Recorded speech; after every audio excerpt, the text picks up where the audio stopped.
এখানে 4টে ডিম নিয়ে নিয়েছি। ডিমগুলো আগে সিদ্ধ করে নেব। এখানে 4 চামচ পোস্ত নিয়ে নিয়েছি আর নিয়েছি 3 চামচ সর্ষে, গোটা সর্ষে। এগুলো এখন ভালো করে পেস্ট করে নেব। ডিম সিদ্ধ হয়েছে, এবার এগুলো ছাড়িয়ে নেব। একটা একটা করে তুলে নিলাম।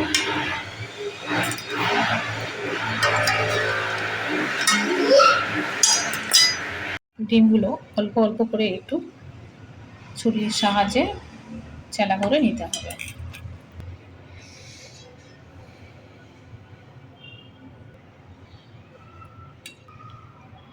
সবগুলো ডিম অল্প অল্প একটু চেলা করে দিয়েছি। পেঁয়াজ, একটা গোটা পেঁয়াজ বেটে নিয়েছি। একটা গোটা পেঁয়াজ বাটা দিয়ে দিলাম।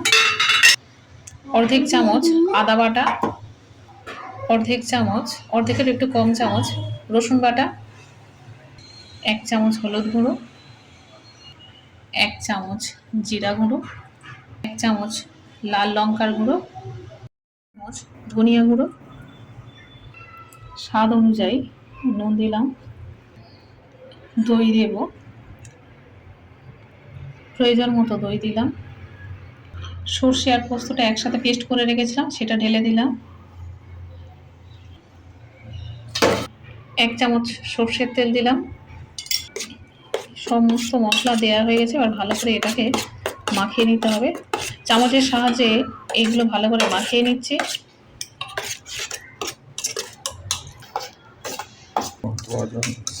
মশলা ধোয়া জলটা সেটাও এর মধ্যে দিয়ে দিলাম।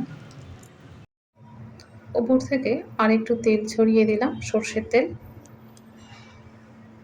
যেহেতু ডিম ভাপা হচ্ছে, একটু তেল দিলে, বেশি দিলে ভালো লাগবে। আর দেব কয়েকটা কাঁচা লঙ্কা।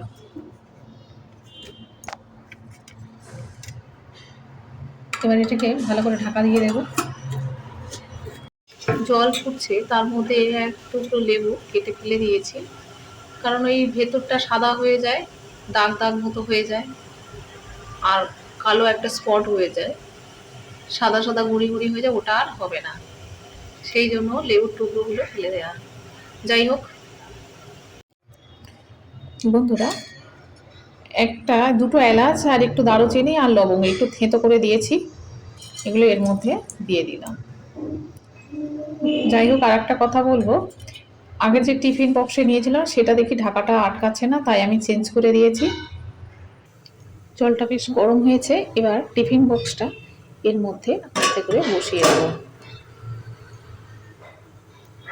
আমি ডিম ভাপা খাবো, তুমি আমার এক্ষুনি দাও। তোমার খাবার জন্যই তো করেছি, তাই তো? বেলুনটা সরিয়ে দাও। ভিডিওতে ভালো লাগলে লাইক আর সাবস্ক্রাইব করবেন। নমস্কার বন্ধু, দেখা হবে আবার পরের ভিডিওতে। সবাই ভালো থাকবে।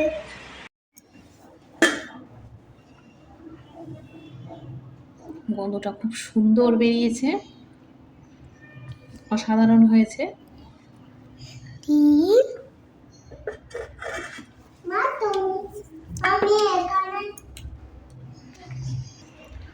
বন্ধুরা, ভিডিওটা ভালো লাগলে অবশ্যই করে লাইক, শেয়ার, কমেন্ট এবং সাবস্ক্রাইব করবেন। দেখা হবে আবার পরের ভিডিওতে।